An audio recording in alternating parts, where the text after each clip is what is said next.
El sol moría sobre las montañas del norte de México, tiñendo el desierto de un rojo profundo que parecía sangre derramada sobre la tierra árida. La camioneta de Vicente Morales avanzaba lentamente por el camino polvoriento, levantando nubes de tierra que se disolvían en el aire caliente.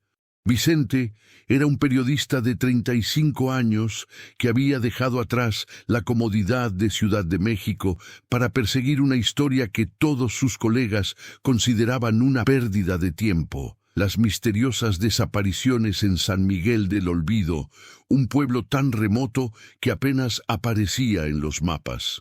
El pueblo emergió de la bruma del atardecer como un espejismo fantasmal. Las casas de adobe se alineaban a ambos lados de una calle principal que parecía no haber cambiado en décadas. Las ventanas estaban cerradas a pesar del calor, y las puertas tenían candados oxidados. No había niños jugando en las calles, no había perros ladrando, no había vida visible. Solo un silencio denso y antinatural que hizo que Vicente sintiera un escalofrío a pesar del calor sofocante. Estacionó su camioneta frente a la única tienda del pueblo, un edificio destartalado con un letrero descolorido que decía «Abarrotes Esteban». Cuando salió del vehículo, el silencio lo envolvió como una mortaja. Ni siquiera el viento se atrevía a soplar en ese lugar.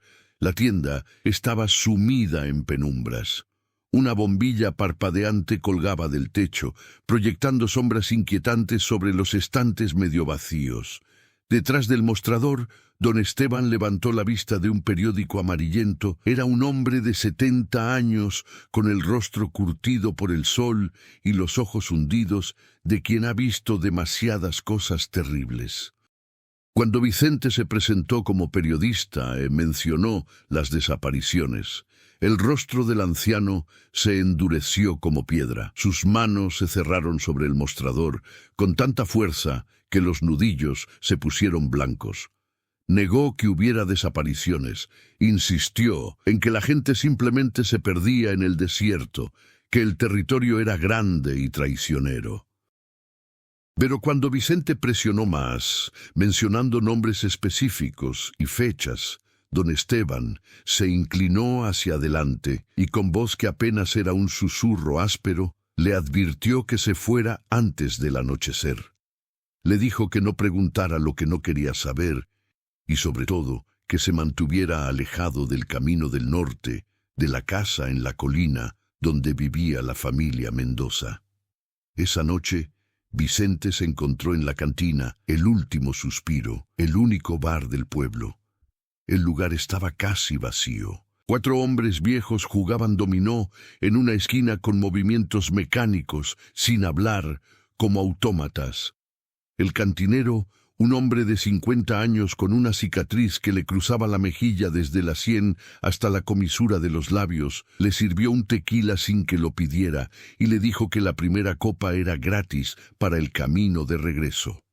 Cuando Vicente sacó su grabadora digital y la colocó sobre la barra, el ambiente cambió instantáneamente. Los jugadores de dominó dejaron de moverse. El cantinero miró el aparato como si fuera una bomba a punto de explotar. El silencio se volvió tan denso que Vicente podía escuchar su propio corazón latiendo en sus oídos. Desde una esquina oscura que Vicente no había notado antes, emergió una figura tambaleante. Era el padre Lorenzo, un sacerdote de 65 años con la sotana raída y manchada, el rostro demacrado y los ojos febriles de un hombre al borde de la locura. Apestaba a alcohol barato y desesperación. Se acercó a Vicente arrastrando los pies y se dejó caer pesadamente en el taburete junto a él. Con voz pastosa pero firme, le preguntó si había venido por el americano o por la pareja de mochileros alemanes o por el niño que habían encontrado completamente desangrado 3 años atrás. El cantinero trató de callarlo, pero el padre Lorenzo lo ignoró completamente. Había esperado demasiado tiempo para contar la verdad a alguien que quisiera escucharla. La historia que el padre Lorenzo contó esa noche haría que cualquier persona cuerda huyera del pueblo inmediatamente. Hace 30 años, cuando él había llegado a San Miguel del Olvido como un joven sacerdote lleno de fe y esperanza, la familia Mendoza era completamente normal.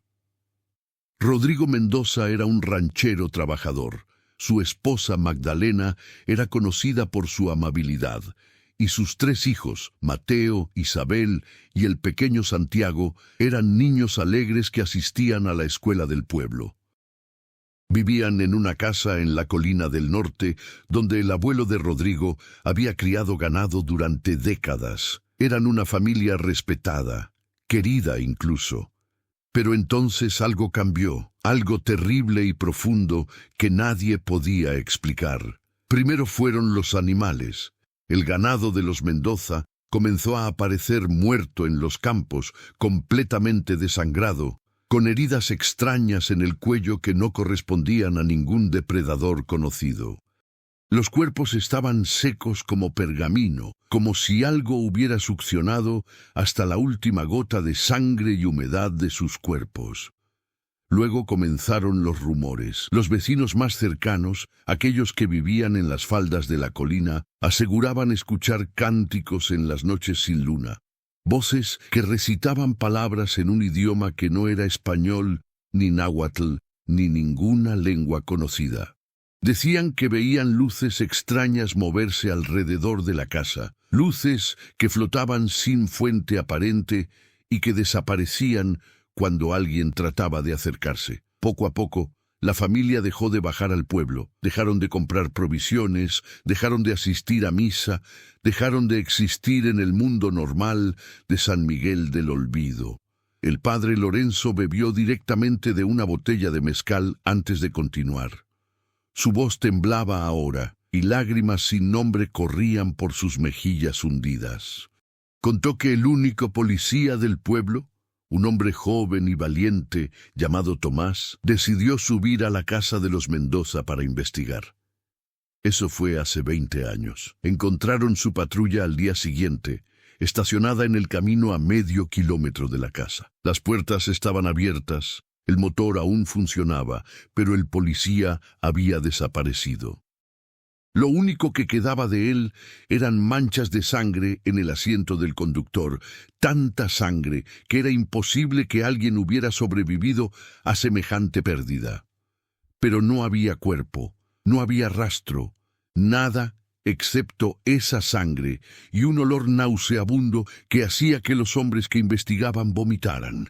Después de eso, nadie más se atrevió a acercarse a la casa de los Mendoza. El pueblo llegó a un acuerdo tácito. La familia se quedaría en su colina y ellos se quedarían en el valle, y nadie hablaría de lo que realmente estaba pasando. Pero el padre Lorenzo sí había intentado algo. Su voz se quebró al admitirlo, como si confesar ese pecado fuera más doloroso que cualquier tortura física. Una tarde, armado con su fe y su crucifijo, subió el camino hacia la casa de los Mendoza. El camino mismo parecía resistirse a sus pasos, como si la tierra no quisiera que nadie se acercara a ese lugar maldito. La vegetación a ambos lados estaba muerta o retorcida en formas antinaturales. Los árboles tenían ramas que parecían garras alcanzando el cielo en súplica silenciosa. Cuando finalmente llegó a la casa, lo que vio lo dejó paralizado. La construcción misma parecía enferma. Las paredes de adobe estaban manchadas con algo oscuro que podía ser moho o podía ser sangre seca. Las ventanas estaban cubiertas con telas desde el interior, pero a través de pequeñas rendijas se podía ver una luz rojiza y pulsante, como si dentro hubiera un corazón gigantesco latiendo. Tocó la puerta con mano temblorosa. El sonido resonó en el silencio de manera antinatural, como si la casa misma estuviera viva y hubiera sentido la perturbación. Hubo un largo momento de silencio absoluto, y luego escuchó pasos acercándose desde el interior. Pasos lentos, deliberados, pasos que sonaban húmedos, como si quien caminaba lo hiciera sobre un charco de sangre. La puerta se abrió lentamente con un chirrido que hizo que el padre Lorenzo quisiera gritar. Magdalena Mendoza estaba parada en el umbral. o al menos era algo que alguna vez había sido Magdalena Mendoza. Su rostro ya no era humano, aunque conservaba la forma básica de un rostro. Su piel era pálida como la de un cadáver, estirada sobre los huesos de manera antinatural.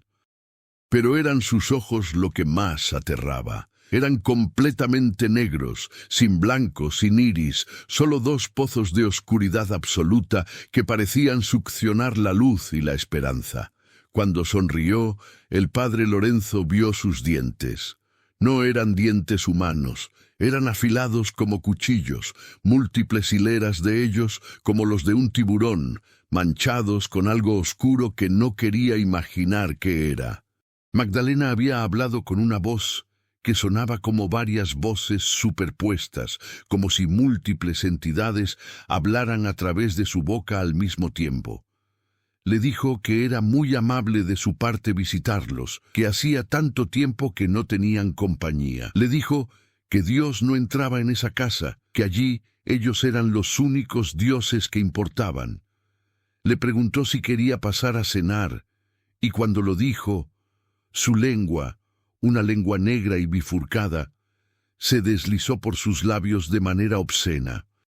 El padre Lorenzo había corrido, dejó caer su crucifijo, dejó caer su fe, dejó caer su dignidad, y corrió colina abajo como nunca había corrido en su vida. Esa noche no durmió. Cada vez que cerraba los ojos, veía a toda la familia Mendoza rodeándolo en la oscuridad, con sus bocas llenas de dientes afilados y sangre fresca, invitándolo a unirse a ellos, a convertirse en lo que ellos eran. Vicente escuchó toda la historia con una mezcla de fascinación y horror. La parte racional de su mente le decía que el padre Lorenzo estaba loco, que el alcohol había destruido su cerebro y que todo era una alucinación o una mentira elaborada. Pero otra parte, una parte más primitiva que existía en el fondo de su cerebro reptiliano, le decía que cada palabra era verdad. Preguntó al sacerdote qué eran exactamente los Mendoza. ¿Vampiros? ¿El legendario chupacabras del que hablaban las historias? El padre Lorenzo rió amargamente, una risa sin humor que sonaba más como un sollozo. Dijo que la gente quería creer en el chupacabras porque era más fácil culpar a una criatura mítica que aceptar la verdad horrible. No, los Mendoza no eran vampiros en el sentido tradicional, eran algo peor, algo más antiguo. Eran humanos que habían decidido dejar de serlo, que habían hecho un pacto con algo que existía en esas montañas desde antes de que los españoles llegaran, desde antes de que los aztecas construyeran sus templos, algo que había estado esperando en la oscuridad durante milenios. El sacerdote se levantó tambaleándose y agarró a Vicente por los hombros con fuerza sorprendente para alguien tan demacrado.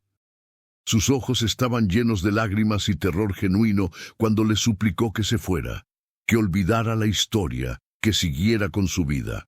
Le dijo que si subía a esa casa, si los Mendoza lo veían, ya no sería otra desaparición más en las estadísticas. Sería comida. Sería parte de ellos, y lo que era peor, una parte de su alma quedaría atrapada en esa casa para siempre, gritando en la oscuridad, junto con todas las otras víctimas que habían tenido la mala fortuna de cruzarse en el camino de la familia maldita. Vicente pasó una noche inquieta en el Motel Santa Muerte, el único lugar donde podía hospedarse en San Miguel del Olvido. La habitación era mugrienta y olía a humedad y algo más, algo dulzón y desagradable que no podía identificar. Una sola bombilla desnuda colgaba del techo, proyectando sombras inquietantes en las paredes manchadas. Sobre la cama raída extendió todas sus notas, fotografías de las personas desaparecidas, mapas del área marcados con lugares donde se habían encontrado restos de animales, recortes de periódicos que documentaban avistamientos del chupacabras en la región. Tomó su cámara y se grabó a sí mismo, documentando todo lo que había aprendido ese día, creando un registro por si algo le sucedía. Su voz sonaba extrañamente calmada mientras hablaba a la lente, explicando que al día siguiente subiría a la casa de los Mendoza sin importar las advertencias. Justo cuando terminaba de grabar, escuchó el grito. Venía de algún lugar al norte del pueblo, distante pero perfectamente audible en el silencio absoluto de la noche. Era un grito de agonía pura, un sonido que ningún ser humano debería ser capaz de producir, como si alguien estuviera siendo despedazado vivo. El grito duró tal vez 5 segundos, aunque a Vicente le pareció una eternidad, y luego se cortó abruptamente, reemplazado por un silencio aún más aterrador. Se acercó a la ventana con el corazón martilleando en su pecho y apartó la cortina raída. El pueblo estaba completamente oscuro y desierto, como si cada habitante hubiera muerto simultáneamente. Pero hacia el norte, en lo alto de la colina que se recortaba contra el cielo estrellado, había una luz tenue y rojiza brillando en las ventanas de una casa solitaria. La casa de los Mendoza. A la mañana siguiente, Vicente cargó su camioneta con todo su equipo. Cámaras, grabadoras, linternas, un cuchillo de caza que había comprado en la capital y que ahora le parecía ridículamente inadecuado. Condujo hacia el norte, siguiendo el camino de terracería que serpenteaba montaña arriba. El paisaje cambiaba a medida que ascendía. La vegetación, ya escasa en el valle, aquí era prácticamente inexistente. Los pocos árboles que sobrevivían estaban retorcidos en formas imposibles, con ramas que se curvaban hacia abajo como si trataran de enterrarse en la tierra. Pasó junto a restos de animales en varios estados de descomposición. Un perro callejero, un coyote, varios conejos, todos en el mismo estado antinatural, completamente secos, momificados, sin una gota de sangre o humedad en sus cuerpos. Sus ojos vacíos parecían seguir la camioneta mientras pasaba. El camino se volvió cada vez más empinado y estrecho. En varios puntos, Vicente tuvo que bajar y mover rocas que bloqueaban el paso, como si la montaña misma estuviera tratando de impedir que alguien llegara a la cima. El aire se sentía más denso con cada metro que ascendía, más difícil de respirar, como si estuviera cargado de electricidad estática o de algo más, algo invisible pero palpable que presionaba contra su piel. Comenzó a sentir náuseas y mareos. Su instinto le gritaba que diera la vuelta, que huyera mientras aún podía, pero su determinación de descubrir la verdad era más fuerte que su miedo. Finalmente, después de casi una hora de ascenso tortuoso, la casa apareció ante él. Vicente detuvo la camioneta y se quedó mirándola durante varios minutos, tratando de procesar lo que veía. La construcción era grande, de 2 pisos, hecha de adobe y piedra al estilo tradicional de los ranchos norteños. Pero había algo profundamente equivocado en ella. Las proporciones no eran del todo correctas, como si hubiera sido diseñada por alguien que no entendía completamente la geometría humana. Las ventanas estaban todas cubiertas desde el interior con algo que parecía tela negra, pero ocasionalmente se podía ver un resplandor rojizo filtrándose a través de pequeñas rendijas. Las paredes exteriores estaban manchadas con algo oscuro que se había escurrido desde el techo hasta el suelo en patrones que parecían casi deliberados, casi como letras de un alfabeto alienígena. Alrededor de la casa había huesos. Cientos, quizás miles de huesos dispersos por el suelo árido. Huesos de animales principalmente, ganado, caballos, perros, pero también había otros huesos, huesos que podrían haber sido humanos, blanqueados por el sol y parcialmente enterrados en la tierra rojiza. El olor era indescriptible. Una mezcla de carne podrida, hierro oxidado y algo dulzón y nauseabundo que se adhería a la parte posterior de la garganta y hacía que Vicente quisiera vomitar. Tomó su cámara con manos temblorosas y comenzó a filmar, documentando cada detalle de la escena. Su respiración sonaba acelerada y superficial en el audio de la grabación. Se acercó a la puerta principal de la casa, pisando con cuidado entre los huesos. La puerta era de madera pesada, oscurecida por el tiempo y manchada con algo que definitivamente era sangre seca. No había timbre ni aldaba, solo la puerta cerrada y silenciosa. Vicente levantó la mano para tocar, y en ese momento todas sus terminaciones nerviosas le gritaron que huyera. Pero ya era demasiado tarde.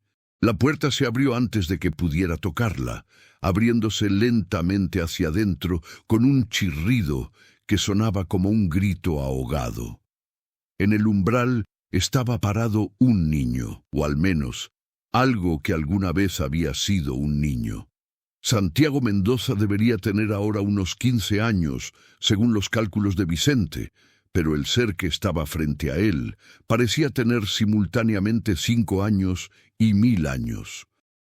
Su rostro era el de un niño, con mejillas redondas y ojos grandes, pero esos ojos eran completamente negros, como los que el padre Lorenzo había descrito. Su piel era tan pálida que parecía translúcida, y Vicente podía ver las venas oscuras corriendo debajo de la superficie como gusanos negros.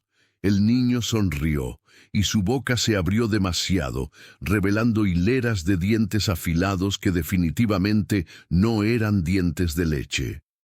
El niño habló con una voz que sonaba como vidrios rotos, arrastrados sobre metal. Le dijo a Vicente que su familia lo había estado esperando, que sabían que vendría. Le dijo que hacía mucho tiempo que no tenían visitantes y que su madre estaría encantada de conocerlo.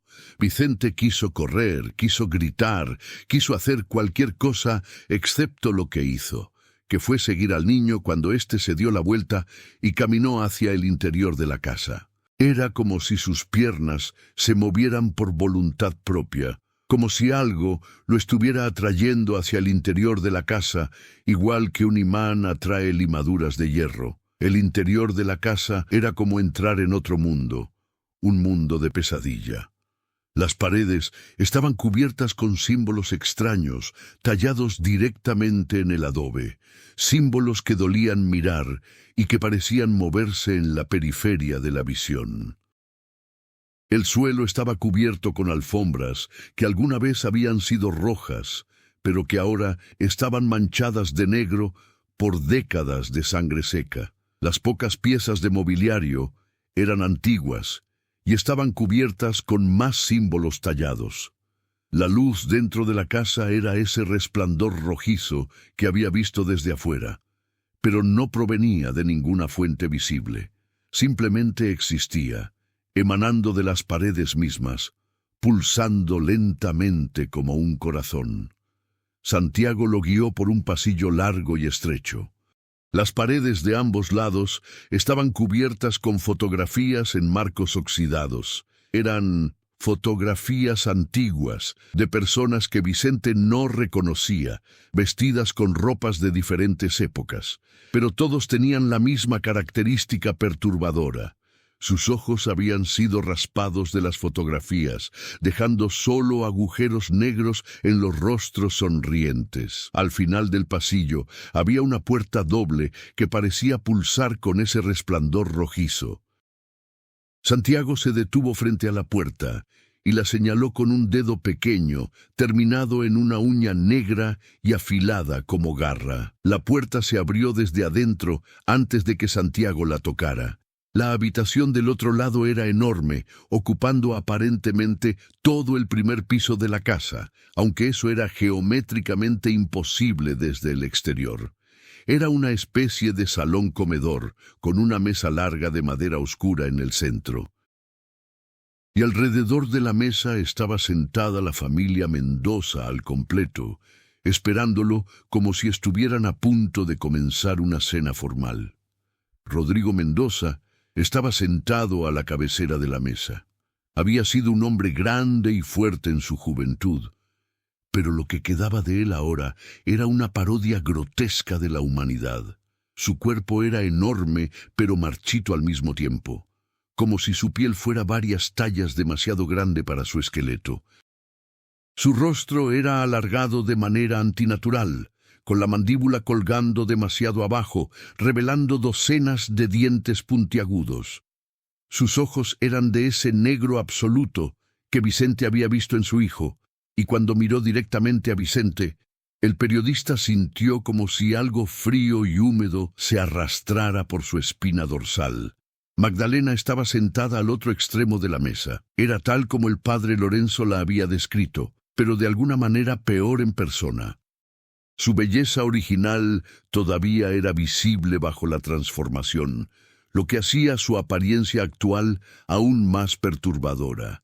Su cabello, que alguna vez había sido negro y abundante, ahora colgaba en mechones grasientos alrededor de un rostro que era hermoso y monstruoso al mismo tiempo.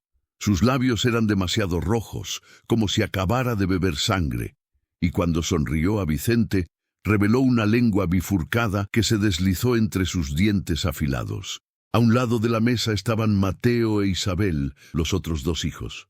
Mateo debería tener ahora unos 30 años e Isabel unos 25, pero ambos parecían atrapados en algún punto entre la adolescencia y algo mucho más antiguo. Mateo era alto y delgado hasta el punto de la demacración, con brazos tan largos que sus dedos casi tocaban el suelo cuando estaba sentado. Isabel era hermosa de una manera que hacía que el cerebro doliera mirarla, como si su belleza fuera algo diseñado para atraer presas, no para inspirar admiración. Rodrigo habló primero, con una voz profunda que retumbaba en el pecho de Vicente como un tambor. Le dio la bienvenida a su hogar, le agradeció por hacer el viaje hasta allí. Le dijo que hacía tanto tiempo que no tenían la oportunidad de compartir su hospitalidad con alguien. Magdalena se levantó de su silla con movimientos fluidos que no eran del todo humanos y se acercó a Vicente. Le puso una mano en el brazo y Vicente sintió que sus dedos eran fríos como el hielo y afilados en las puntas. Le dijo que se veía cansado del viaje, que debería sentarse y comer algo antes de hablar de negocios. Vicente encontró su voz con gran esfuerzo. Preguntó qué le había pasado a David Chen, el turista americano que había desaparecido 2 semanas atrás. Preguntó por los mochileros alemanes, por el policía que había venido hace 20 años, por todas las personas que habían subido a esta montaña y nunca habían regresado. La familia lo miraba con expresiones que podrían haber sido diversión o hambre. Era imposible distinguir. Rodrigo se recostó en su silla, que crujió bajo su peso antinatural, y comenzó a hablar. Contó una historia que Vicente nunca podría haber imaginado en sus peores pesadillas. Hace 50 años, el abuelo de Rodrigo, un hombre llamado Esteban Mendoza, había estado cavando en la propiedad para construir un nuevo granero cuando su pico golpeó algo sólido, enterrado profundamente bajo la tierra. Era una estructura de piedra, tan antigua que no correspondía a ninguna cultura conocida de la región. Las piedras estaban cubiertas con los mismos símbolos que ahora adornaban las paredes de la casa, símbolos que dolían mirar y que susurraban secretos en el borde de la comprensión. Esteban, impulsado por la curiosidad y la codicia de encontrar quizás un tesoro azteca, había excavado más profundo. Había abierto lo que resultó ser una cámara sellada, una tumba o un templo de algo que había sido enterrado allí intencionalmente hace milenios. Y de esa cámara había emergido algo. No una criatura física, sino una presencia, una inteligencia antigua que había estado esperando pacientemente en la oscuridad durante miles de años. Esa entidad le había hablado a Esteban, le había mostrado verdades que rompieron su mente y reconstruyeron su alma de maneras fundamentalmente incorrectas. Le había ofrecido un pacto, poder, inmortalidad, una existencia más allá de las limitaciones humanas a cambio de servirla, de alimentarla, de traerle las ofrendas que necesitaba para manifestarse completamente en el mundo. Esteban había aceptado, por supuesto. ¿Qué hombre no lo haría cuando se le ofrece la inmortalidad? Había realizado los rituales que la entidad le había enseñado, había tallado los símbolos en su propia carne antes de grabarlos en las piedras, Había cazado y sacrificado de la manera específica que se le había mostrado, y la transformación había comenzado. Primero fue solo él, bebiendo la sangre de los animales que sacrificaba, sintiendo cómo su cuerpo cambiaba, cómo sus sentidos se agudizaban, cómo el hambre normal era reemplazada por algo mucho más oscuro y primal. Luego había compartido el don con su hijo Rodrigo, y Rodrigo lo había compartido con su esposa Magdalena, y juntos habían iniciado a sus hijos en los misterios, cuando éstos fueron lo suficientemente mayores para comprender. La familia había vivido así durante décadas, alimentándose primero de animales, luego ocasionalmente de viajeros perdidos que tenían la mala fortuna de acercarse demasiado a su propiedad. No solo bebían la sangre, explicó Rodrigo con una sonrisa que revelaba todos sus dientes afilados, sino que consumían todo: la carne, los órganos, los huesos triturados hasta convertirlos en polvo.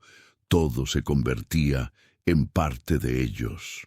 Y con cada vida que tomaban, con cada alma que consumían, se volvían más fuertes, más conectados con la entidad antigua que vivía en las profundidades bajo su casa, más transformados en lo que estaban destinados a ser. Magdalena interrumpió la narración de su esposo, acercándose más a Vicente hasta que pudo sentir su aliento frío contra su mejilla. Le explicó con voz suave y casi hipnótica que no eran monstruos, no realmente. Eran lo que los humanos estaban destinados a ser si se atrevieran a superar sus limitaciones artificiales. La moralidad, dijo, era solo una construcción social para mantener al rebaño bajo control. Pero ellos habían trascendido esas limitaciones. Eran depredadores perfectos, inmortales, poderosos, libres de las cadenas de la culpa y el remordimiento. Isabel se levantó y caminó alrededor de Vicente en círculos lentos, estudiándolo como un gato estudia a un ratón antes de matarlo.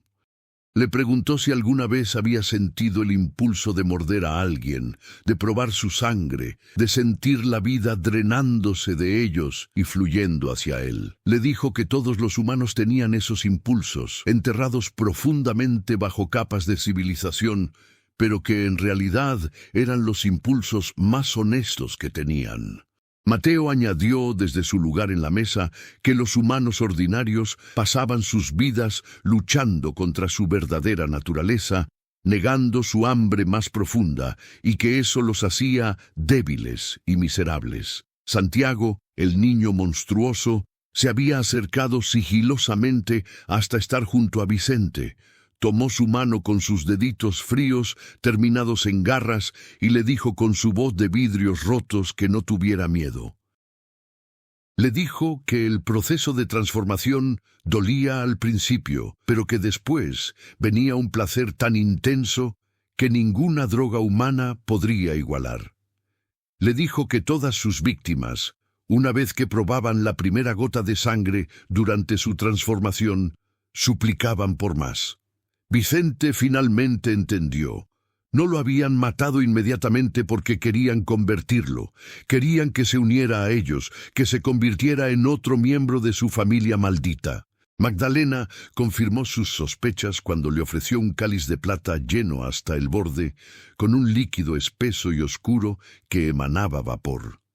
Le dijo que solo necesitaba un sorbo, solo una prueba, y que entonces entendería. Que vería el mundo como realmente era, sin los filtros reconfortantes de la moralidad humana, que sentiría el poder fluyendo por sus venas como fuego líquido. Vicente rechazó el cáliz con un movimiento brusco que casi lo hace caer. El líquido se derramó sobre la mesa, y donde tocó la madera, ésta comenzó a humear y a corroerse como si fuera ácido. Retrocedió hacia la puerta, buscando desesperadamente una salida. Pero Santiago ya había bloqueado su camino de escape. La familia se levantó de sus asientos al unísono, moviéndose con una sincronización antinatural que sugería que compartían una sola mente. Rodrigo dio un paso hacia adelante, y su cuerpo pareció expandirse, volverse más grande y más monstruoso. Su boca se abrió imposiblemente ancha, revelando un abismo de dientes y oscuridad. Fue entonces cuando la adrenalina finalmente superó el shock paralizante que había mantenido a Vicente inmóvil. Sacó el cuchillo de caza de su cinturón y lo blandió frente a él con manos temblorosas. La familia se detuvo, pero no por miedo. Se detuvieron porque la visión de su resistencia les resultaba graciosa. Mateo soltó una risa que sonaba como el graznido de un cuervo y comentó que hacía décadas que nadie les ofrecía resistencia, que la mayoría de sus víctimas simplemente se rendían una vez que comprendían la futilidad de luchar.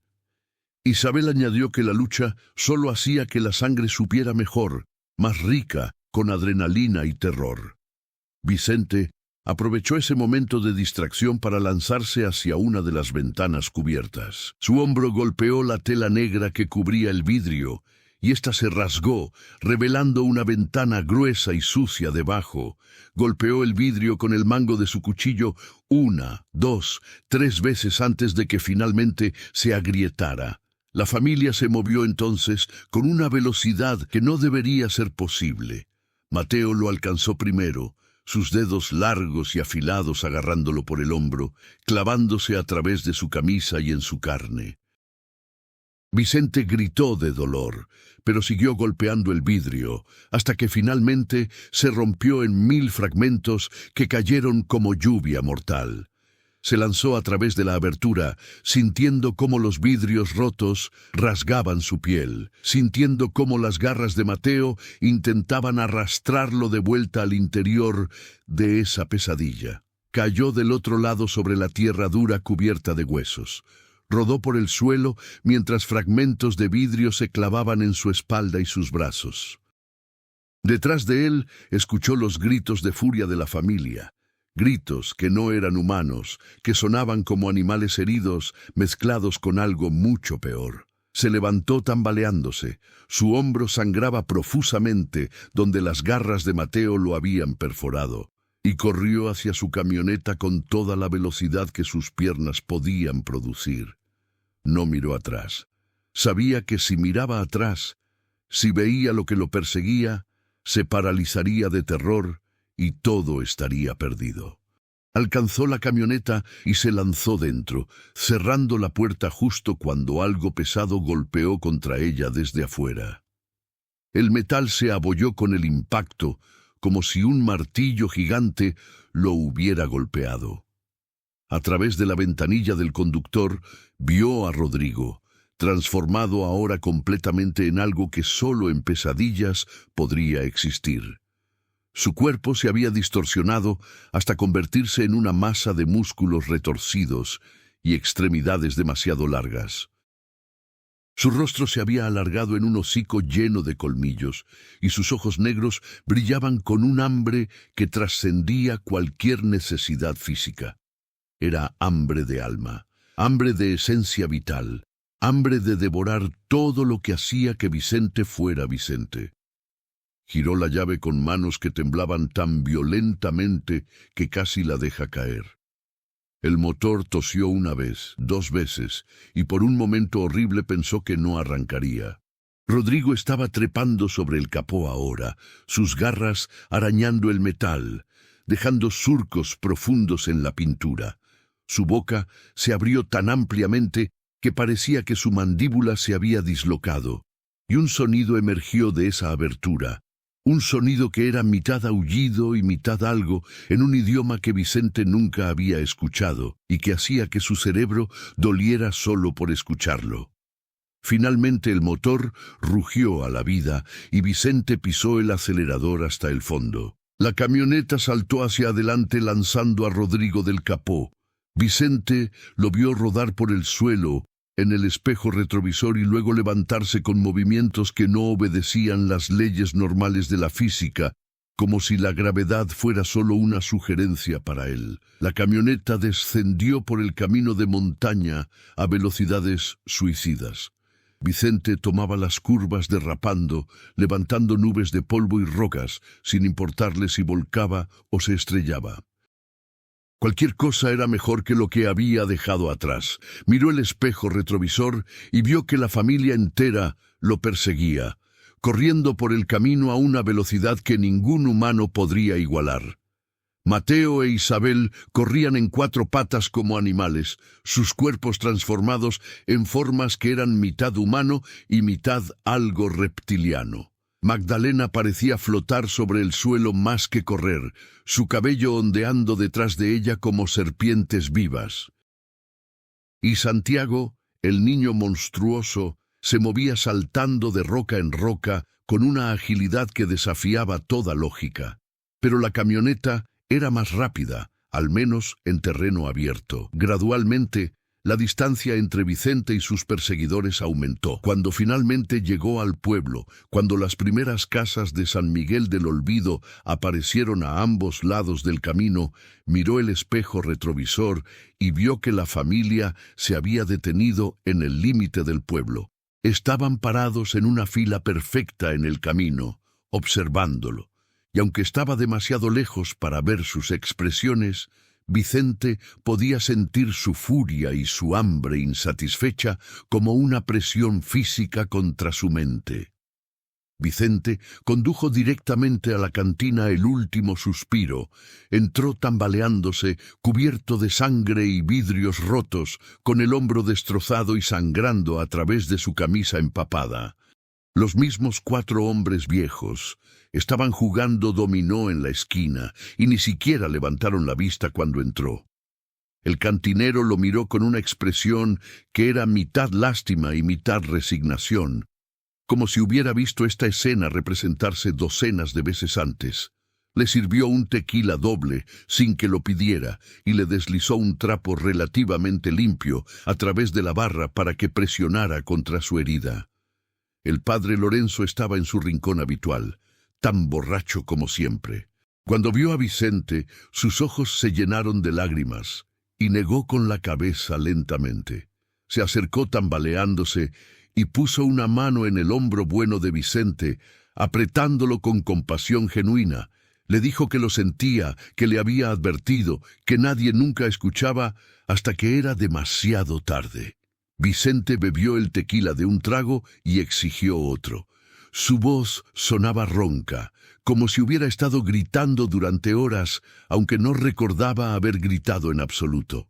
Comenzó a contarles a todos en la cantina lo que había visto, las palabras saliendo atropelladamente de su boca mientras trataba de hacer que alguien, cualquiera, entendiera el horror que existía en esa colina. Habló de la familia transformada, de sus cuerpos retorcidos y antinaturales, de sus ojos negros y sus dientes afilados.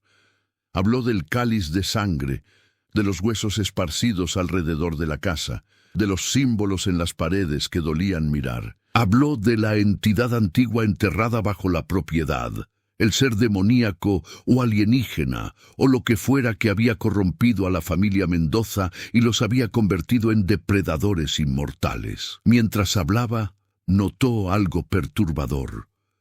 Los hombres en la cantina no parecían sorprendidos, no parecían escépticos o incrédulos. Simplemente asentían con la cabeza, con expresiones de cansancio y aceptación. Cuando terminó su relato, hubo un largo silencio. Finalmente uno de los jugadores de dominó, un anciano llamado Don Tomás, con un parche sobre un ojo, habló sin levantar la vista de su juego. Dijo que todos en el pueblo sabían sobre la familia Mendoza, que todos habían sabido durante décadas, que el pacto silencioso entre el pueblo y la familia en la colina era simple. El pueblo no interferiría con ellos y ellos solo se alimentarían de forasteros, de gente que nadie extrañaría. Vicente sintió que su mundo se desmoronaba aún más con esa revelación. Preguntó cómo podían vivir con eso, cómo podían permitir que esos monstruos siguieran existiendo, siguieran matando. Don Tomás finalmente levantó la vista y su ojo solitario estaba lleno de una tristeza antigua y profunda. Explicó que habían intentado detenerlos una vez, hace mucho tiempo. Habían formado una turba, armados con antorchas y rifles, y habían subido a la colina determinados a quemar la casa hasta los cimientos y matar a cualquier cosa que saliera. Pero la familia había estado esperándolos. La masacre que siguió había sido indescriptible. 15 hombres habían subido esa noche. Solo 3 habían regresado, y ninguno de ellos había vuelto completo. Uno había perdido la razón, y había pasado sus últimos años en un manicomio farfullando, sobre bocas llenas de dientes y ojos que consumían almas. Otro había durado apenas una semana antes de ahorcarse en su propio granero, incapaz de vivir con las cosas que había visto. El tercero, el propio Don Tomás, había perdido su ojo esa noche cuando Magdalena se lo había arrancado de la cuenca con sus propias manos, mientras le susurraba al oído que lo dejaría vivir para que pudiera contar a otros lo que pasaba cuando la gente intentaba interferir con su familia. Después de esa noche, el pueblo había llegado a su acuerdo. Mientras la familia Mendoza se limitara a cazar solo a forasteros, a viajeros que nadie reclamaría, el pueblo mantendría su secreto. No reportarían las desapariciones, no cooperarían con investigaciones policiales, no harían nada que pudiera atraer atención no deseada a San Miguel del Olvido. Era un pacto del diablo, ciertamente, pero era un pacto que mantenía a sus propias familias seguras. Don Tomás preguntó a Vicente qué haría él en esa situación, si sacrificaría a sus propios hijos para intentar detener a monstruos que eran prácticamente inmortales y demasiado poderosos para ser vencidos por simples humanos con armas convencionales. Vicente no tenía respuesta para eso. Se dejó caer en un taburete, sintiendo cómo la adrenalina finalmente abandonaba su sistema y era reemplazada por un agotamiento tan profundo que pensó que podría dormirse allí mismo. Pero dormir significaba soñar, y sabía que sus sueños estarían llenos de ojos negros y dientes afilados. El padre Lorenzo se sentó junto a él y le preguntó qué planeaba hacer ahora. Vicente dijo que haría lo que había venido a hacer, exponer la verdad. Publicaría su historia, mostraría su evidencia fotográfica y de video, haría que el mundo supiera sobre la familia Mendoza y obligaría a las autoridades a actuar. El sacerdote rió amargamente y señaló hacia la cámara de Vicente, que todavía colgaba de su cuello por la correa. Le sugirió que revisara las grabaciones que había hecho en la casa. Vicente sintió un frío terrible extendiéndose por su pecho mientras sacaba la cámara y revisaba el visor.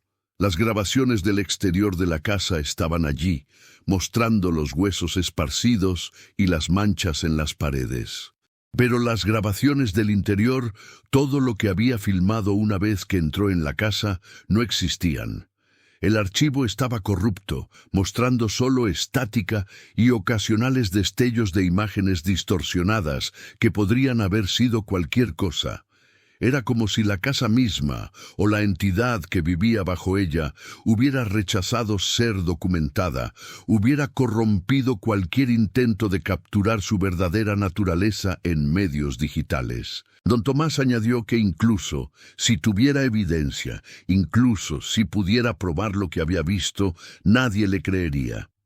La historia sería demasiado fantástica, demasiado imposible. Lo catalogarían como loco, como a tantos otros que habían intentado exponer verdades que el mundo no estaba preparado para aceptar. Y luego, cuando las autoridades finalmente investigaran, cuando enviaran policías o militares a la casa, la familia simplemente desaparecería en las montañas por un tiempo, esperando hasta que pasara la atención. Eran pacientes. Habían vivido durante décadas y podían esperar décadas más si era necesario. El tiempo significaba poco para seres que habían trascendido la mortalidad humana. Vicente sintió la desesperación apoderándose de él. Preguntó si no había nada que pudiera hacerse, ninguna manera de detener a la familia Mendoza. El padre Lorenzo se quedó en silencio por un largo momento, mirando fijamente su vaso vacío. Finalmente habló, con voz tan baja que Vicente tuvo que inclinarse para escucharlo. Dijo que había una manera, una sola manera, que podría funcionar. Los símbolos que la familia había tallado en su casa, los rituales que realizaban, todo estaba conectado a la entidad enterrada bajo la propiedad. Esa entidad era la fuente de su poder, la razón de su transformación e inmortalidad. Si alguien pudiera destruir esa entidad, o al menos sellarla nuevamente como había estado sellada durante milenios, entonces la familia perdería su poder. Volverían a ser humanos, mortales y vulnerables. Pero hacer eso requeriría entrar en la cámara subterránea donde la entidad residía. Requeriría enfrentar no solo a la familia, sino a la propia criatura, algo tan antiguo y alienígena que la mente humana no estaba equipada para comprenderla. Requeriría conocimiento de rituales contrarios, de símbolos de protección, de palabras de poder que podían obligar a la entidad a retroceder, y requeriría un sacrificio. Siempre requería un sacrificio. La entidad no podía ser sellada sin que alguien pagara un precio terrible, sin que alguien ofreciera su propia vida o su alma para reemplazar lo que se estaba encerrando. El padre Lorenzo sacó de su sotana un libro antiguo envuelto en tela aceitada. Era un grimorio que había estado guardando durante décadas, esperando el día en que alguien lo suficientemente valiente o lo suficientemente loco intentara lo que él nunca había tenido el coraje de hacer. Se lo entregó a Vicente con manos temblorosas. Le dijo que el libro contenía todo lo que necesitaría saber, los símbolos que debía dibujar, las palabras que debía pronunciar, el ritual que podría sellar a la entidad nuevamente. Pero también le advirtió que usar ese conocimiento probablemente le costaría la vida, si no algo peor. Le advirtió que había destinos mucho más terribles que la muerte, que había estados de existencia donde el alma quedaba atrapada en agonía eterna, consciente pero incapaz de moverse o gritar o hacer cualquier cosa excepto sufrir. Vicente tomó el libro. No lo abrió inmediatamente, simplemente lo sostuvo en sus manos, sintiendo el peso de él tanto física como metafóricamente. Preguntó por qué el padre Lorenzo no había intentado esto él mismo, si sabía cómo detener a la familia. El sacerdote no respondió directamente. Simplemente miró sus manos manchadas de alcohol y murmuró que algunos hombres eran cobardes, que algunos hombres preferían vivir con la culpa de su inacción que arriesgar todo en un acto de valentía que probablemente fracasaría de todos modos. Dijo que había pasado 30 años bebiendo para olvidar lo que había visto, 30 años rezando a un Dios que parecía haber abandonado ese lugar, 30 años siendo un testigo cobarde de la maldad mientras pretendía que no había nada que pudiera hacer al respecto. Vicente pasó el resto de esa noche en su habitación del motel, leyendo el grimorio a la luz de una vela porque no confiaba en la electricidad del pueblo para mantenerse encendida. El libro estaba escrito en una mezcla de español antiguo, latín y símbolos que no reconocía pero que de alguna manera podía entender cuando los miraba lo suficiente. Era como si el conocimiento se filtrara directamente en su cerebro, evitando el proceso normal de lectura y comprensión. Aprendió sobre la entidad bajo la casa Mendoza, una criatura que había existido desde antes de que los humanos caminaran erguidos, algo que había sido adorado y temido por civilizaciones olvidadas. Aprendió sobre el ritual de sellado, un proceso complejo que requeriría preparación precisa y una voluntad inquebrantable. Y aprendió sobre el precio que tendría que pagar, un precio que hizo que su sangre se helara en sus venas. A medida que el amanecer se acercaba, Vicente tomó su decisión. No podía dejar que la familia Mendoza continuara. No podía condenar a futuros viajeros a desaparecer en esa casa de horrores. No podía vivir con el conocimiento de lo que existía en esa colina sin intentar detenerlo. Si moría en el intento, al menos habría muerto tratando de hacer lo correcto. Si su alma quedaba atrapada en tormento eterno, al menos sería un tormento que había elegido voluntariamente en lugar de la cobardía de mirar hacia otro lado.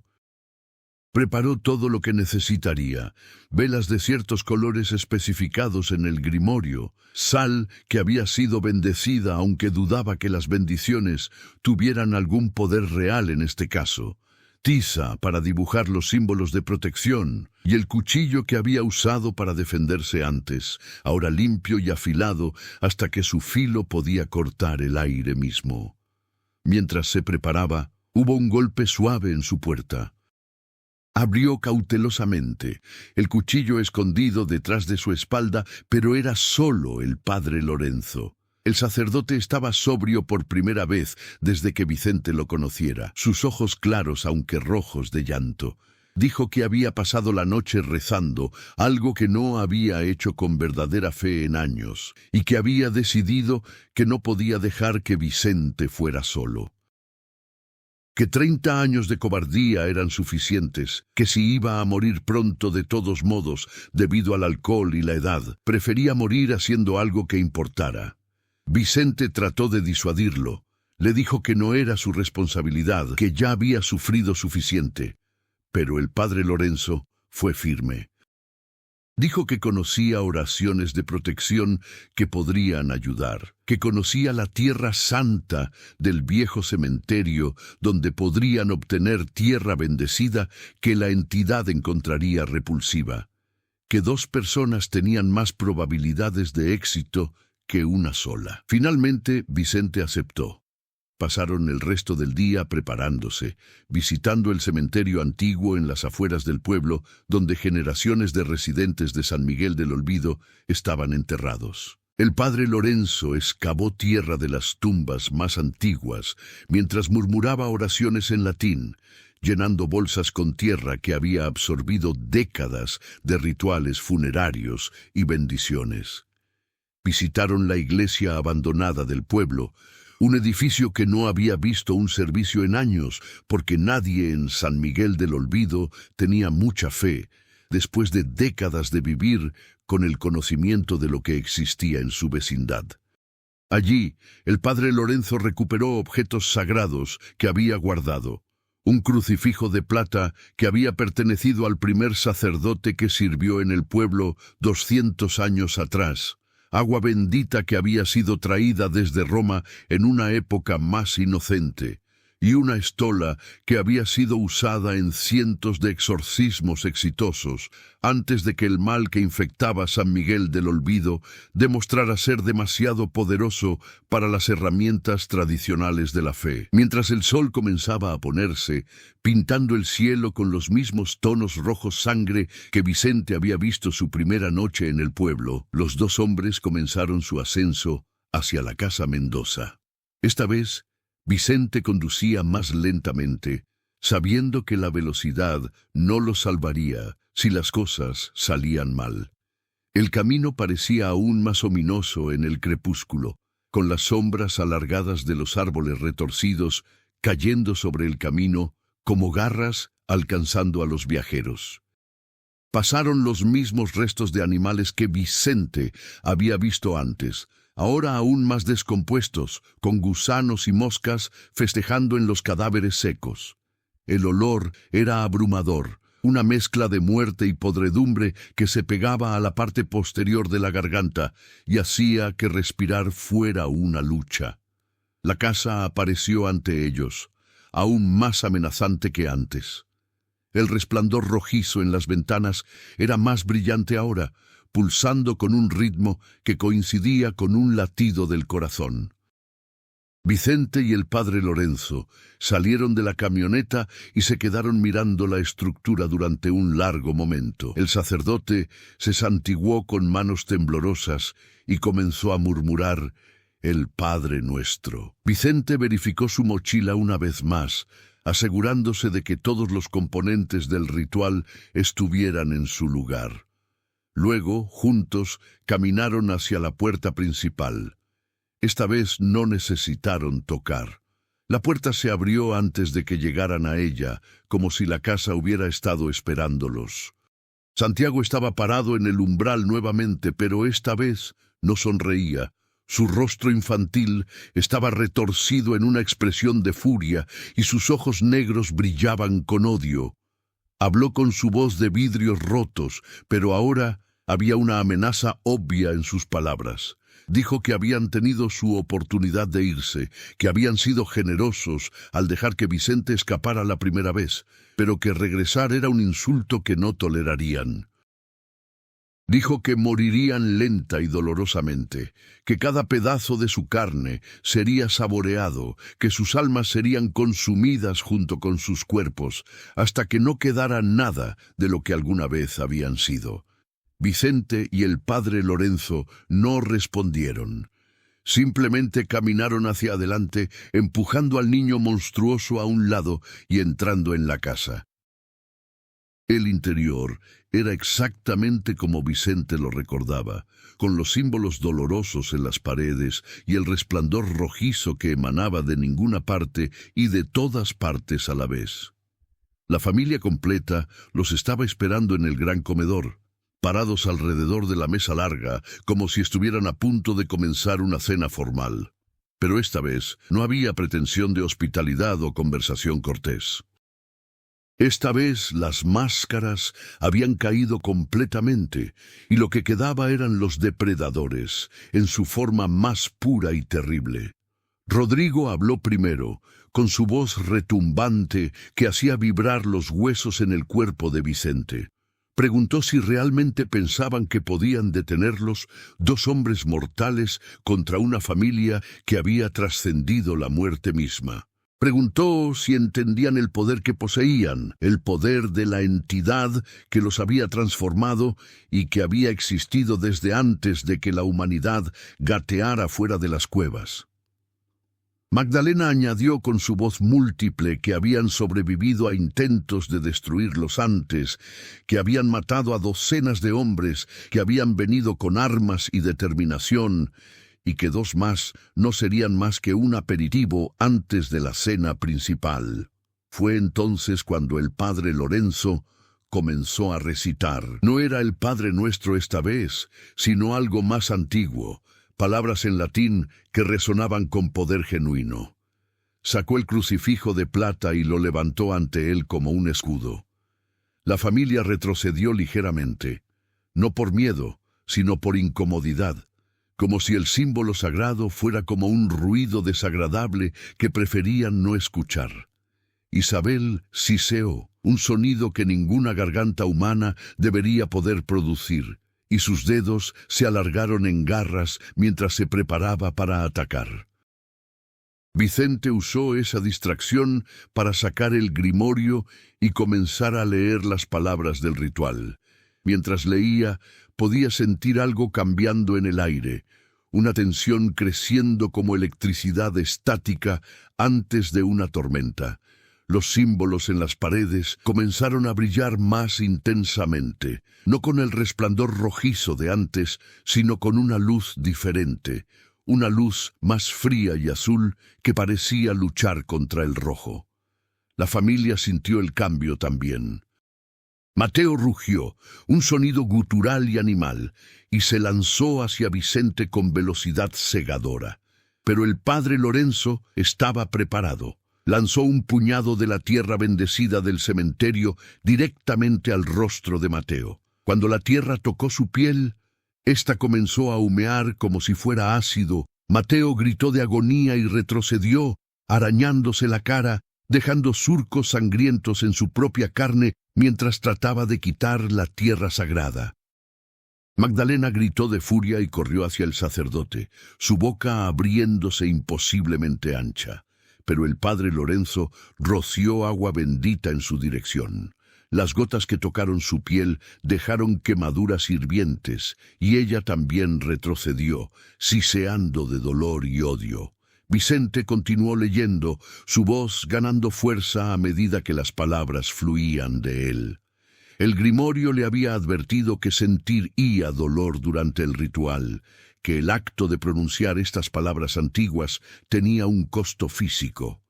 Y tenía razón. Su garganta comenzó a sentirse como si estuviera tragando vidrios rotos. Su cabeza palpitaba con un dolor que parecía querer dividir su cráneo por la mitad. Pero no podía parar. Cada palabra pronunciada debilitaba a la familia un poco más. Cada sílaba sellaba su poder un poco más firmemente. Rodrigo, viendo que estaban perdiendo terreno, dio la orden que Vicente había estado temiendo. Con un grito que hizo temblar las paredes, llamó a la entidad misma, rogándole que se manifestara, que destruyera a estos intrusos que osaban desafiarla en su propio santuario. El suelo comenzó a temblar violentamente. Grietas aparecieron en el piso de adobe, y de ellas emergió un olor tan nauseabundo que ambos hombres tuvieron que luchar para no vomitar. Era el olor de 1000 tumbas abiertas, de carne podrida durante eones, de algo que nunca debió existir en el mundo de los vivos. Vicente sabía por el grimorio lo que tenía que hacer a continuación. Tenía que bajar al sótano, a la cámara donde la entidad había sido originalmente sellada y desde donde ahora ejercía su poder. Señaló una puerta al fondo del salón que antes no había notado, o quizás que no había existido hasta ese momento. El padre Lorenzo entendió sin necesidad de palabras. Asintió y se colocó entre Vicente y la familia, el crucifijo en una mano y un frasco de agua bendita en la otra, preparado para dar su vida si era necesario para que Vicente pudiera completar el ritual. Santiago, el niño monstruoso, fue el primero en intentar detenerlos. Se lanzó hacia el padre Lorenzo con un chillido agudo, pero el sacerdote estaba preparado. Envolvió al niño en su estola bendecida, pronunciando palabras de exorcismo que había memorizado décadas atrás. Santiago aulló de agonía, retorciéndose en el suelo como si el mero contacto con la tela sagrada fuera tortura insoportable. Vicente corrió hacia la puerta del sótano. Isabel intentó bloquear su camino, sus rasgos hermosos distorsionados en una máscara de odio puro. Pero Vicente arrojó sal, bendecida en un círculo alrededor de sí mismo, mientras pronunciaba las palabras de protección del grimorio. Un círculo de luz azul brilló alrededor de él, y cuando Isabel intentó atravesarlo, fue repelida como si hubiera golpeado una pared invisible. Bajó las escaleras que descendían a la oscuridad. Eran antiguas, talladas en piedra sólida, cubiertas con símbolos que eran aún más perturbadores que los de arriba. Con cada paso, el aire se volvía más denso, más difícil de respirar. La temperatura descendía hasta que podía ver su propio aliento condensándose en nubes blancas. Y había algo más. Una presencia que presionaba contra su mente, tratando de entrar, tratando de mostrarle cosas terribles que lo volverían loco. La cámara al fondo de las escaleras era vasta, mucho más grande de lo que debería ser posible bajo la casa.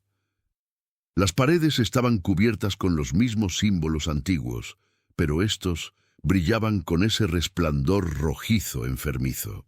En el centro de la cámara había un altar de piedra negra, y sobre él había algo que Vicente no podía mirar directamente sin que sus ojos lloraran y su cerebro gritara en protesta. Era la entidad, o al menos una manifestación parcial de ella. No tenía forma fija. Era una masa de oscuridad que se retorcía y pulsaba, con lo que podrían haber sido ojos o bocas o extremidades apareciendo y desapareciendo en su superficie. La entidad habló, pero no con voz. Habló directamente en la mente de Vicente, con un idioma que era anterior al lenguaje, que comunicaba conceptos puros de hambre, de eternidad, de poder más allá de la comprensión humana. le ofreció todo lo que había ofrecido a la familia Mendoza. Le mostró visiones de sí mismo transformado, inmortal, poderoso, libre de todas las limitaciones mortales. Le mostró un futuro donde podría alimentarse de la humanidad como ganado, donde sería un dios entre insectos. Vicente cerró los ojos y se concentró en las palabras del ritual. Dibujó con tiza los símbolos de sellado en el suelo alrededor del altar, símbolos que brillaron con esa luz azul protectora en el momento en que los completó. La entidad rugió, aunque no era un sonido que se pudiera escuchar con los oídos, sino que reverberaba directamente en el alma. Tentáculos de oscuridad se extendieron hacia Vicente, tratando de romper el círculo de protección, pero la luz azul los repelía, haciendo que se retorcieran y se desvanecieran donde tocaban el resplandor sagrado. Arriba, en el salón principal, el padre Lorenzo estaba luchando por su vida. Magdalena y Rodrigo lo atacaban simultáneamente, moviéndose con velocidad sobrenatural, sus garras dejando surcos sangrientos en su piel. Pero el sacerdote había esperado 30 años para este momento de redención. Había pasado 3 décadas odiándose a sí mismo por su cobardía y no desperdiciaría esta oportunidad de hacer finalmente lo correcto. Pronunciaba oraciones entre gritos de dolor, rociaba agua bendita con manos temblorosas, se negaba a caer incluso cuando su sangre empapaba el suelo. Vicente llegó a la parte final del ritual. Esta era la parte que había temido, la parte que requería el sacrificio final. Para sellar completamente a la entidad, alguien tenía que quedarse atrás, tenía que convertirse en parte del sello, usar su propia fuerza vital como el ancla que mantendría a la criatura atrapada. El grimorio había sido claro en esto. Era un sacrificio voluntario. Tenía que ser dado libremente o no funcionaría. Miró el cuchillo en su mano. El ritual requería sangre, su sangre, vertida sobre el altar mientras pronunciaba las palabras finales. Su muerte sellaría a la entidad, pero también rompería el poder que había transformado a la familia Mendoza. Sin la entidad alimentándolos, se volverían humanos nuevamente, mortales y vulnerables. Y con suerte, el padre Lorenzo podría escapar y terminar lo que quedara de ellos antes de que pudieran recuperarse. Pero entonces Vicente escuchó un grito desde arriba. Era el padre Lorenzo. Un grito de agonía que se cortó abruptamente, y supo que el sacerdote había caído, que había dado su vida para darle a Vicente estos últimos momentos preciosos para completar el ritual. No podía dejar que ese sacrificio fuera en vano. Con manos firmes a pesar del miedo que amenazaba con paralizarlo, Vicente levantó el cuchillo, pero antes de que pudiera hacer el corte final, escuchó pasos en las escaleras. La familia completa estaba descendiendo, sus rostros retorcidos en furia absoluta. Rodrigo rugió que si Vicente completaba el ritual, si sellaba a su dios oscuro, se aseguraría de que su muerte fuera tan prolongada y dolorosa, que suplicaría por la liberación de la no existencia. Vicente sonrió, una sonrisa triste pero determinada.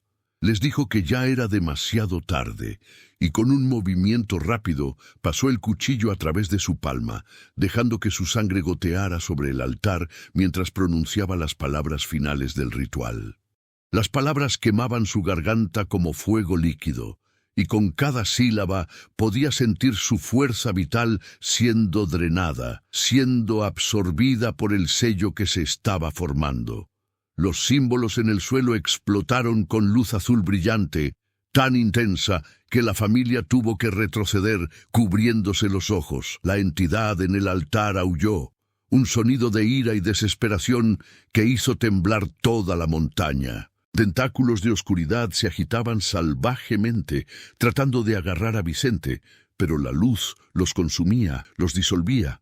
La criatura antigua estaba siendo forzada a retroceder a su prisión original, y esta vez el sello sería más fuerte, alimentado por el sacrificio voluntario de un hombre que había elegido dar su vida para salvar a otros que nunca conocería. La transformación de la familia Mendoza fue instantánea y brutal. Sus cuerpos se retorcieron y convulsionaron. Los dientes afilados se cayeron de sus bocas, siendo reemplazados por dientes humanos normales. Sus garras se retrajeron en dedos normales. Sus ojos negros se aclararon gradualmente, mostrando el blanco y el color que había estado oculto durante décadas. Gritaron de agonía mientras sus cuerpos eran forzados a recordar lo que era ser humanos, mientras la inmortalidad era arrancada de ellos y eran confrontados con el peso completo de todos los años que habían vivido más allá de su tiempo natural. Vicente cayó de rodillas, sintiendo cómo su vida se escapaba con cada latido de su corazón. La sangre fluía libremente de su palma cortada, empapando el altar, sellando el ritual con su esencia. Mientras su visión se oscurecía, vio a la familia Mendoza colapsar alrededor de él. Sus cuerpos envejecían rápidamente, décadas de tiempo congelado alcanzándolos de golpe. Rodrigo se encogió, su piel arrugándose como papel viejo. Magdalena se marchitaba, su belleza antinatural desvaneciéndose para revelar el rostro de una mujer anciana. Los niños gritaban mientras sus cuerpos intentaban ponerse al día con el tiempo que deberían haber vivido. El último pensamiento de Vicente antes de que la oscuridad lo reclamara fue de paz. Había detenido a los monstruos. Había salvado a las víctimas futuras. Había hecho lo que había venido a hacer, incluso si le había costado todo. Su último susurro fue para el padre Lorenzo, una oración de que el sacerdote encontrara paz en el más allá, que su cobardía pasada fuera perdonada por su valentía final.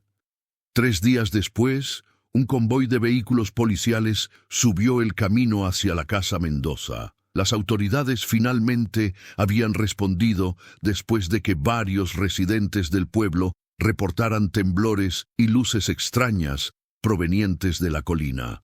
Lo que encontraron los dejó sin habla. La casa parecía haber envejecido 100 años en una noche. Las paredes estaban agrietadas y derrumbándose. El techo había colapsado parcialmente. Dentro encontraron los cuerpos de la familia Mendoza, todos ancianos hasta el punto de momificación, como si hubieran muerto de vejez extrema en cuestión de minutos.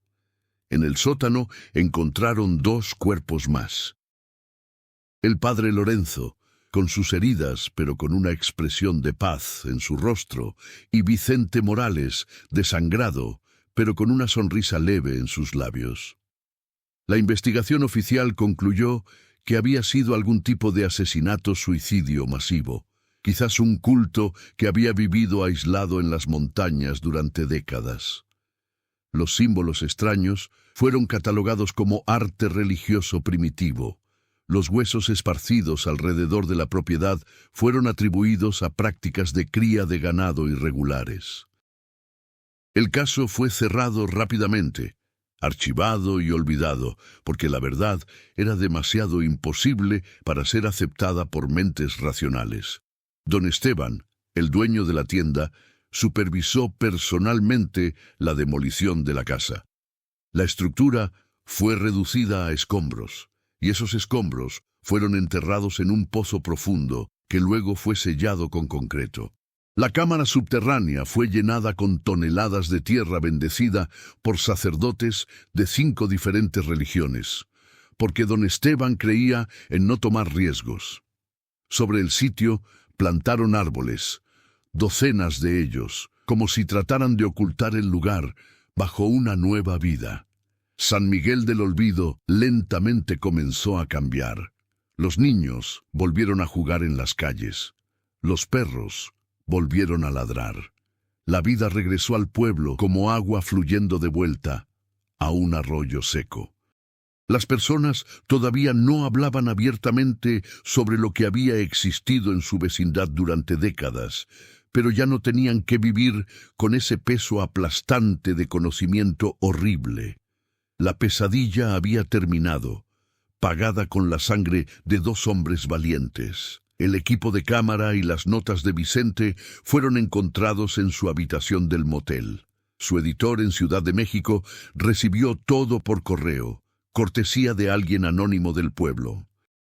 Pero cuando revisó las grabaciones, encontró solo estática. Las notas eran legibles, pero sonaban como las divagaciones de un hombre que se había vuelto loco. La historia nunca fue publicada.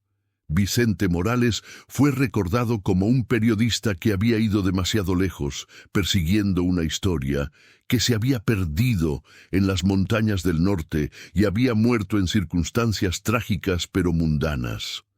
Pero en San Miguel del Olvido, su nombre se susurraba con respeto. Una pequeña placa fue colocada discretamente en la iglesia renovada, junto a otra para el padre Lorenzo. No decían mucho, solo nombres y fechas, pero los residentes del pueblo sabían lo que significaban. Eran recordatorios de que incluso en la oscuridad más profunda, incluso cuando el mal parece invencible, hay personas dispuestas a pararse y luchar, sabiendo que probablemente morirán en el intento. Y en las noches sin luna, cuando el viento sopla desde el norte, los viejos del pueblo todavía miran hacia la colina donde una vez estuvo la Casa Mendoza. Miran los árboles que ahora crecen allí, escuchan el silencio y se preguntan si el sello realmente será eterno, o si algún día, en un futuro lejano, algo comenzará a despertar nuevamente en las profundidades bajo la tierra. Por ahora, duermen un poco más fácil, pero nunca completamente tranquilos. Porque en lugares como San Miguel del Olvido, la oscuridad nunca está realmente dormida, solo está esperando.